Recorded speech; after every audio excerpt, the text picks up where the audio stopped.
Hello students, कैसे हैं आप सब। आई होप सब अच्छे होंगे। आज की क्लास में हम करने वाले हैं क्लास 11 का चैप्टर फर्स्ट, जो कि है meaning, scope, objectives and nature of accounting. इस चैप्टर में हम ये टॉपिक्स कवर करेंगे। पहला है मीनिंग ऑफ अकाउंटिंग, यानी कि अकाउंटिंग का क्या मतलब है। करेक्टरिस्टिक्स ऑफ अकाउंटिंग, यानी वो कौन सी खास चीज़ें या फीचर्स है जो अकाउंटिंग को अच्छे से डिफ़ाइन करती है। ऑब्जेक्टिव्स ऑफ अकाउंटिंग, अकाउंटिंग करने का क्या एम है। यूज़र्स ऑफ अकाउंटिंग इन्फॉर्मेशन, ये जो भी हम अकाउंटिंग में रिकॉर्डिंग वगैरह कर रहे हैं ये किसके लिए यूज़फुल है, कौन इन्हें यूज़ करने वाला है।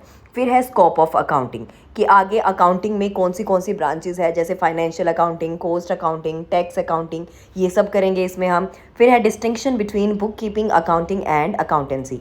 बुक कीपिंग क्या होती है, अकाउंटिंग क्या होती है, अकाउंटेंसी क्या होती है, इनमें क्या डिफरेंस है ये। फिर है qualitative characteristics of accounting information, जो भी चीज़ें हम अकाउंटिंग में रिकॉर्ड करते हैं, जो भी अकाउंटिंग इन्फॉर्मेशन है, उसकी क्या क्वालिटेटिव कैरेक्टरिस्टिक्स होनी चाहिए ये। तो चलिए स्टार्ट करते हैं अकाउंटिंग के मीनिंग से। अकाउंटिंग मीन्स कि जो भी बिजनेस ट्रांजैक्शंस हो रहे हैं उन्हें सिस्टमैटिकली रिकॉर्ड करना।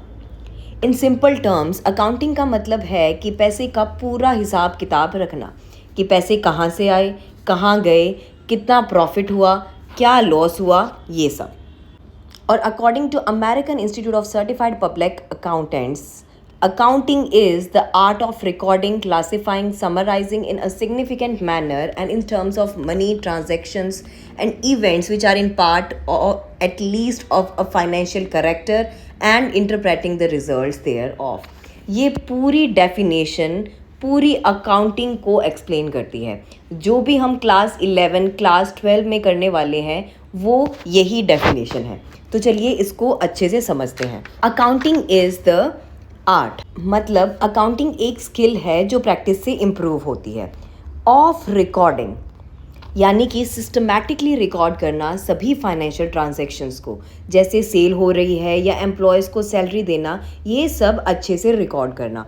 फिर है क्लासीफाइंग, इन सभी रिकॉर्डेड ट्रांजैक्शंस को अलग अलग कैटेगरीज में डिवाइड करना ही क्लासिफिकेशन है, जैसे कि असेट, लाइबिलिटी, एक्सपेंस या इनकम में। एंड समराइजिंग, फिर है समराइज, साल के एंड में इन सारी ट्रांजैक्शन को समराइज करना प्रॉफिट एंड लॉस अकाउंट में और बैलेंस शीट में in a significant manner and in terms of money, मतलब कि सिर्फ वही ट्रांजैक्शंस रिकॉर्ड होंगी जो मनी में मेजर हो सके। ठीक है। Transaction and events which are in part at least of a financial character, यानी कि सिर्फ फाइनेंशियल नेचर की इवेंट्स ही इंक्लूड होंगे।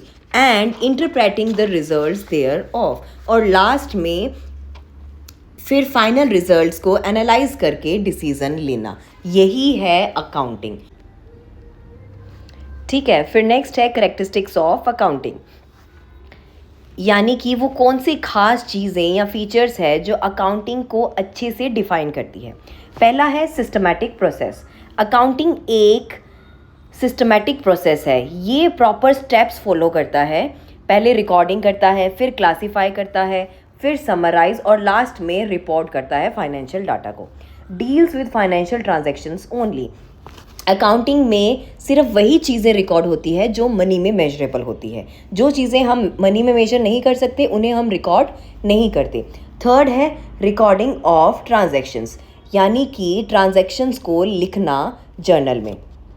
नेक्स्ट है क्लासिफिकेशन, अब जो ट्रांजैक्शंस हमने रिकॉर्डिंग में रिकॉर्ड किए थे उन सबको क्लासिफिकेशन में अलग अलग ग्रुप्स में डालेंगे, जिसे बोलते हैं हम क्लासिफिकेशन। नेक्स्ट है समराइजेशन, अब जो भी पूरे साल में हमने रिकॉर्डिंग और क्लासिफिकेशन की होती है उन्हें end of the year summarise करते हैं trading account, profit and loss account और बैलेंस शीट में। ये एक समरी बनती है साल के एंड में।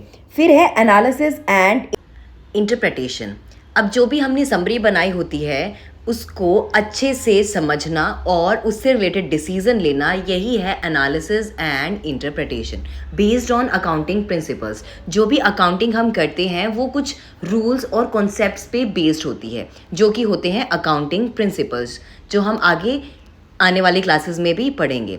Communicates information, accounting information provide करता है इसके यूज़र्स को, जो कि है ऑनर्स, इन्वेस्टर्स, क्रेडिटर्स। फिर नेक्स्ट है ऑब्जेक्टिव्स ऑफ अकाउंटिंग। ऑब्जेक्टिव्स का मतलब है एम, यानी कि अकाउंटिंग करने का क्या एम है, क्यों करी जा रही है accounting. First, to maintain records of business transactions. Business transactions को रिकॉर्ड करने के लिए अकाउंटिंग की जाती है। अब हर एक ट्रांजैक्शन को याद रख पाना बहुत मुश्किल है, तो उसे लिखना बहुत ज़रूरी है और यही करती है accounting. Second, to ascertain profit और लॉस। और ये क्या करता है, प्रॉफिट और लॉस एसरटेन करने में भी हेल्प करता है, क्योंकि अकाउंटिंग में हम ईयर एंड पे बनाते हैं प्रॉफिट एंड लॉस अकाउंट, जो कि हमें बताता है कि इस साल में बिजनेस को प्रॉफिट हुआ है या लॉस। फिर है to know financial position. Accounting financial position के बारे में भी बताती है कि आज बिजनेस कौन सी पोजीशन पे है, क्या इसके पास असेट्स है, क्या लाइबिलिटीज़ है, और ये सब शो होता है बैलेंस शीट में। फिर नेक्स्ट है to provide information to users. और ये क्या करता है, इन्फॉर्मेशन भी प्रोवाइड करता है इसके यूज़र्स को, जो कि है ऑनर्स, इन्वेस्टर्स, क्रेडिटर्स, मैनेजमेंट। तो एक ऑब्जेक्टिव इसका ये भी है कि इन्फॉर्मेशन प्रोवाइड करना अपने यूज़र्स को।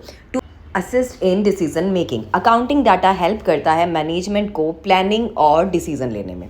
To ensure legal compliance. ये लीगल रिक्वायरमेंट भी फुलफ़िल करता है, जैसे कि टैक्स फाइल करना है या रिपोर्ट करना है, ये सब। To prevent frauds and errors.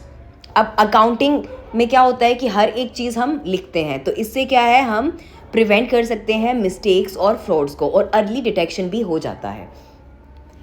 Next है यूज़र्स ऑफ अकाउंटिंग इन्फॉर्मेशन, यानी कि अकाउंटिंग इन्फॉर्मेशन को कौन कौन यूज़ करता है, किस किस के लिए अकाउंटिंग इन्फॉर्मेशन यूज़फुल है। पहले है इंटरनल यूज़र्स, जो बिज़नेस के अंदर होते हैं। उनमें से फर्स्ट है ऑनर्स। अब ऑनर्स को ज़रूरत होती है अकाउंटिंग इन्फॉर्मेशन की, क्योंकि वो देखता है कि प्रॉफिट हो रहा है या नहीं, बिज़नेस ग्रो कर रहा है या नहीं, फाइनेंशियल पोजीशन क्या है आज उसके बिज़नेस की, और ये सब चीज़ें कहाँ से पता चलती है, अकाउंटिंग से। फिर नेक्स्ट है मैनेजमेंट।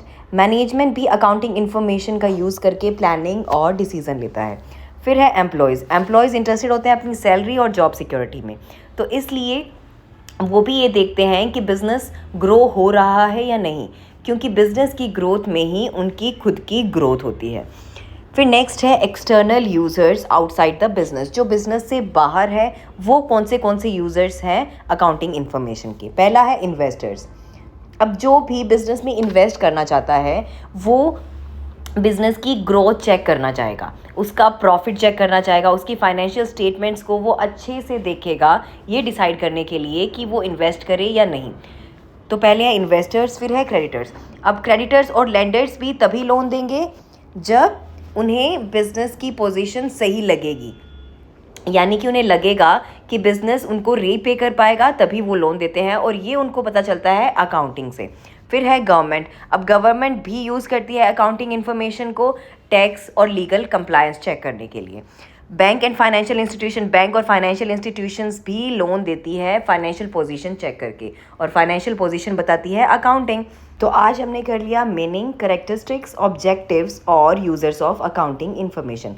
कल की क्लास में हम देखेंगे scope of accounting, distinction between book keeping, accounting and accountancy, और qualitative characteristics of accounting information. Thanks for watching. If you like this video, please like, share and subscribe. Bye bye.